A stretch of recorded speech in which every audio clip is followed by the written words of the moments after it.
السلام علیکم ورحمۃ اللہ وبرکاتہ۔ کل ہم نے سورہ یاسین کی آیہ نمبر 9 کا مطالعہ کیا تھا۔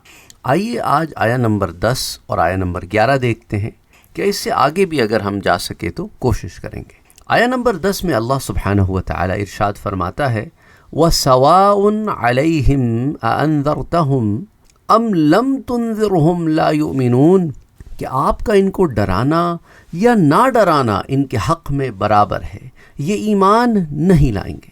اب اگر یہ سوال کیا جائے کہ جب کافروں کو ڈرانا اور نہ ڈرانا برابر ہے تو پھر ان کو کس کے لیے یا کس چیز کے لیے آپ ڈراتے ہیں، اور آپ کو تبلیغ کرنے اور ان کو آخرت کے عذاب سے ڈرانے کا پھر حکم کیوں ہوا ہے، جبکہ یہ بات تو واضح ہو گئی ہے کہ ان کو ڈرانا یا نہ ڈرانا برابر ہے؟ تو اس کا جواب علماء یہ دیتے ہیں کہ عذاب سے ڈرانا اور نہ ڈرانا کفار کے حق میں برابر ہے، آپ کے حق میں برابر نہیں ہے۔ آپ کفار کو عذاب سے جتنا زیادہ ڈرائیں گے آپ کو اتنا زیادہ ثواب ملے گا، اور تبلیغ کی راہ میں آپ جس قدر زیادہ تکلیفیں اور مشقتیں اٹھائیں گے اللہ کے نزدیک آپ کا قرب اور درجہ اتنا زیادہ بلند ہوگا۔ اور ان کے حق میں آپ کا عذاب سے ڈرانا اور نہ ڈرانا اس لیے برابر ہے کہ اللہ سبحانہ و تعالیٰ کو ازل میں علم ہے کہ آپ کی بسیار کوشش اور انتھک جد و جہد کے باوجود یہ کافر اپنی ضد اور اپنے تکبر اور اپنے بغض اور عناد کی وجہ سے اپنے کفر پر قائم رہیں گے اور اپنے قصد اور اختیار سے ایمان نہیں لائیں گے اور آخر وقت تک کفر پر جمے رہیں گے۔ اس کی تفصیلات سورہ البقرہ میں بھی موجود ہیں اور پھر دیگر قرآن کے مختلف مقامات پر بھی موجود ہیں۔ تو یاد رکھیں کہ جو شخص تبلیغ کا کام کر رہا ہے اس کا کام میسج کا پہنچا دینا ہے، نہ کہ جس تک میسج پہنچایا جا رہا ہے اسے زبردستی راہ راست پر بھی لایا جائے۔ میسج کا پہنچا دینا مبلغ کا کام ہے، اس میسج کو قبول کرنا یا نہ کرنا جس تک میسج پہنچایا جا رہا ہے اس کا کام ہے۔ سارا کام تبلیغ کرنے والے کے ذمے نہیں ہے۔ تبلیغ کرنے والا اپنے عمل کا ذمہ دار ہے اور جسے تبلیغ کی جا رہی ہے وہ اپنے عمل کا ذمہ دار ہے۔ اور اللہ سبحانہ و تعالیٰ اپنے علم سے یہ جانتا ہے کہ یہ کافر جو ہیں یہ آخری دم تک ایمان نہیں لائیں گے، کیونکہ اللہ سبحانہ و تعالیٰ کو اس کا علم ہے، لیکن یہ چیز اس نے ان پر فورس نہیں کی ہے۔ اس لیے مبلغ کو چاہیے کہ اپنی محنت جاری رکھے۔ اور اس آیت سے جبریہ جو ہیں، جو ایک گمراہ فرقہ گزرا ہے، وہ یہ استدلال کرتے ہیں کہ انسان مجبور محض ہے اور اللہ جس کو چاہے مومن بنا دے اور جس کو چاہے کافر بنا دے، انسان کا کسی چیز پر کوئی اختیار نہیں ہے۔ یہ نظریہ غلط ہے۔ اللہ اسی چیز کو پیدا کرتا ہے جس کو انسان اختیار کرتا ہے۔ اس کو ازل میں علم ہے کہ یہ کافر اپنے اختیار سے ایمان نہیں لائیں گے، اس لیے اس نے ان کے حق میں عدم ایمان کو مقدر کر دیا ہے۔ اب اس کے بعد جو اگلی آیہ مبارکہ ہے جس میں اللہ فرماتا ہے انما تنذر من اتبع الذکر وخشی الرحمن بالغیب فبشرہ بمغفرۃ واجر کریم، آپ کا ڈرانا صرف اسی کے لیے فائدہ مند ہے، اسی کو بینیفٹ کرے گا جو نصیحت پر عمل کرے اور بن دیکھے رحمان سے تقوی اختیار کرے، ڈرے، تو آپ اس کو مغفرت اور باوقار ثواب کی نوید سنا دیجئے، خوشخبری سنا دیجئے۔ تو اس سے پہلی آیت میں آپ جانتے ہیں کہ فرمایا گیا تھا کہ آپ کا ڈرانا یا نہ ڈرانا کفار کے حق میں برابر ہے، اور اس آیت میں یہ بتایا گیا ہے کہ آپ صرف ان کو ڈرائیں جو نصیحت پر عمل کریں اور بن دیکھیں رحمان پر ایمان لائیں۔ تو دیکھیں نا، آپ کا ڈرانا صرف فائدہ مند کس کو ہوگا؟ جو واقعی ایمان کو قبول کرنے والے ہیں۔ ویسے تو آپ سب کو پیغام پہنچائیں گے، یہ پیغام جو ہے یہ سب کو پہنچایا جائے گا، لیکن اس کو قبول وہی کرے گا جس کو واقعی اس سے فائدہ ہو، اور جسے قبول نہیں کرے گا اس کے مقدر پھوٹے۔ اور آپ کا ڈرانا صرف ان لوگوں کے لیے مفید ہے جو قرآن کی آیات پر عمل کریں اور آپ صلی اللہ علیہ وآلہ وسلم کی اتباع کریں۔ اور اے محمد صلی اللہ علیہ وآلہ وسلم، آپ ان لوگوں کو مسلسل اللہ کے عذاب سے ڈراتے رہے، لیکن یاد رکھیں کہ کفار اور مشرکین آپ کے وعظ اور آپ کی نصیحت سے فائدہ نہیں اٹھاتے۔ آپ اسی طرح عموم کے ساتھ ہدایت دیتے رہیں، جو عام ہدایت ہے اس کی طرف بلانا ہے۔ فائدہ کون اٹھاتا ہے کون نہیں اٹھاتا یہ آپ کے ذمہ نہیں۔ اور جب آپ لوگوں کو اللہ کے عذاب سے ڈراتے ہیں تو بعض لوگ آپ کا مذاق اڑاتے ہیں اور ایمان لانے سے تکبر کرتے ہیں، اور بعض آپ کی نصیحت پر عمل کرتے ہیں۔ تو جو پہلے قسم کے لوگ ہیں ان سے آپ اعراض کیجئے، ان کی طرف آپ کو یہ نہیں ہے کہ آپ اس چیز کو یہ اپنے دل پر لے لیں کہ یہ ایمان کیوں نہیں لاتے، نہیں، جو دوسری طرف لوگ ہیں جو واقعتاً نصیحت قبول کرتے ہیں ان پر پھر محنت کریں۔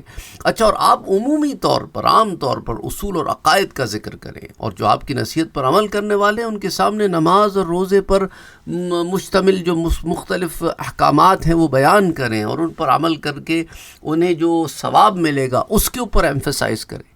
اور اس آیت میں فرمایا کہ دیکھو، آپ کا ڈرانا صرف اسی کے لیے ہے جو ذکر کی اتباع کرے، اور ذکر سے مراد یہاں قرآن کریم ہے، یا اس سے مراد قرآن مجید کی آیات ہیں، یا اس سے مراد دلائل ہے جو قرآن کے برحق ہونے پر دلالت کرتے ہیں۔ اور رحمان سے ڈرنے سے کیا مراد ہے؟ دیکھیں نا، رحمان تو وہ ہے جو نہایت مہربان ہے، جو نہایت مہربان ہے، اس سے ڈرنے کا معنی یہ ہے کہ جو تم پر اتنا مہربان ہے، کیا تم اتنے بے شرم اور بے غیرت ہو گئے ہو کہ تمہیں اتنی حیا بھی نہیں آتی کہ جس کی مہربانی لیتے ہو اسی سے بے وفائی کرتے ہو؟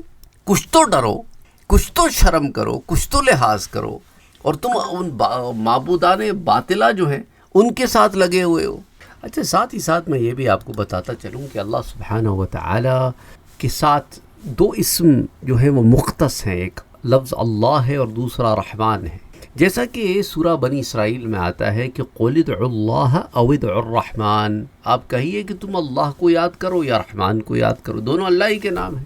اور علماء جو ہیں انہوں نے ان دو ناموں میں یہ فرق بیان کیا ہے کہ لفظ اللہ جلال اور ہیبت پر دلالت کرتا ہے، اور لفظ رحمان اس کی رحمت کی زیادت پر دلالت کرتا ہے۔ اس کے باوجود کسی جگہ لفظ اللہ رحمت کے لیے بھی آتا ہے، جیسا کہ سورہ الزمر میں آتا ہے کہ لا تقنطوا من رحمت اللہ، اللہ کی رحمت سے مایوسی اختیار نہ کرو۔ ان اللہ یغفر الذنوب جميعا، کہ بے شک اللہ تمام گناہوں کو بخش دے گا۔ اور کبھی رحمان کا لفظ غضب کے لیے بھی آتا ہے، جیسا کہ وخشی الرحمن بالغیب، اور بن دیکھے رحمان سے ڈرو، یعنی اس کے غضب اور اس کے عذاب سے ڈرو، یعنی جو اتنا جو مہربان ہو نا تمہارے ساتھ، اس کے تو غضب سے بے شک ڈرنا چاہیے۔ اور اچھا، اسی طرح یاد رکھیں کہ باوجود کہ رحمان اور رحیم جو ہے نا یہ رحمت کی طرف دلالت کرتے ہیں، لیکن ساتھ ہی ساتھ یہ بھی ہے کہ اس کی رحمت سے دھوکہ نہ کھایا جائے کہ وہ دردناک عذاب میں مبتلا نہیں کرے گا، بلکہ اللہ فرماتا ہے کہ نبی عبادی انی انا الغفور الرحیم، کہ اے میرے پیارے نبی صلی اللہ علیہ وآلہ وسلم، آپ میرے بندوں تک میری یہ بات پہنچا دیں کہ بے حد میں بے شک بہت معاف کرنے والا ہوں، بہت رحم کرنے والا ہوں، لیکن ساتھ یہ بھی پہنچاتے ہیں کہ وَأَنَّ عَذَابِي هُوَ الْعَذَابُ الْأَلِيمُ، اور بے شک میرا عذاب ہی دردناک عذاب ہے۔ تو دونوں باتیں ایک ساتھ سورہ الحجر میں موجود ہیں۔ اور اس آیت میں جو فرمایا نا کہ وہ بن دیکھے رحمان سے ڈرے، اس کا ایک معنی یہ ہے کہ موت کے وقت عذاب کے فرشتوں کو دیکھنے سے پہلے، یا حشر کے احوال کو دیکھنے سے پہلے، یا دوزخ کے عذاب کو دیکھنے سے پہلے اللہ سے ڈرے اور اس پر ایمان لے آئے۔ اور اس کا ایک معنی یہ بھی ہے کہ کبھی ایسے بھی ہوتا ہے کہ انسان لوگوں کے سامنے کوئی ناجائز اور حرام کام نہیں کرتا، ان سے حیا کرتا ہے اور اپنی مذمت سے ڈرتا ہے، اور جب وہ تنہا ہوتا ہے اور کوئی دیکھنے والا نہیں ہوتا تو اس وقت وہ ناجائز اور حرام کام کر لیتا ہے اور اللہ سے نہیں ڈرتا۔ تو بندے کو چاہیے کہ جس طرح وہ لوگوں کے سامنے برے اور غلط کام نہیں کرتا، تنہائی میں بھی حیا کرے اللہ سے، اور صرف اللہ ہی سے ڈرے، اور صرف اللہ ہی کی وجہ سے برے کاموں سے دور رہے۔ اور اس کا ایک معنی یہ بھی ہے کہ غیب سے مراد قلب ہے، یعنی انسان دل سے اللہ سے ڈرے۔ یہ نہ ہو کہ انسان ظاہری طور پر اپنے اوپر خشیت کو طاری کرے اور دل میں اللہ کا ڈر نہ ہو۔